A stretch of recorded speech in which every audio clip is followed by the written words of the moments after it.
Hello classmate! Malapit na yung Pasko at pag mga gantong panahon, kailangan na natin mga mamshi, naka-experience kayo nito, yung paladalhin tayo ng mga parol sa school. So, bakit hindi natin gawing recycle din po yung ating ipapadala sa ating mga anak? Napakadali lang po sundan and kailangan nyo lang po ng plastic bottle and glue stick. Kung wala pong glue gun, glue stick na lang po gamitin and sobrang dali lang po sundan. Please watch. So, yan classmate, kapag may available tayo na plastic bottle, yan, ready nyo po, guntingin nyo po siya. Tansyahin nyo po na 6-6 po yan. Bali 29 na gunting yan.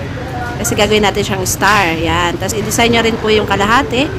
Yan. Sketch shape nyo lang po yan. 6-6. Tapos yung pinaka pang 5 star niya, 5 lang po. So depende po sa inyo yan kung kaya naman po. Yan. So dalawa bali yan dahil pagdidikitin nga po natin yung bawat isa.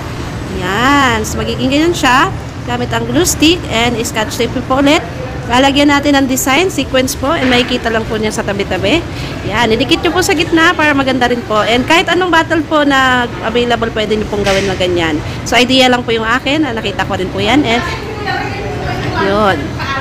So, napakaganda, and lagyan nyo rin po paikot sa gitna, sa pinaka, yan, sa gilid yan. Para pag nakasabit siya, maganda. And, po niya mga classmates, lagyan natin ang alambre para maisabit natin. And, ready na po ang ating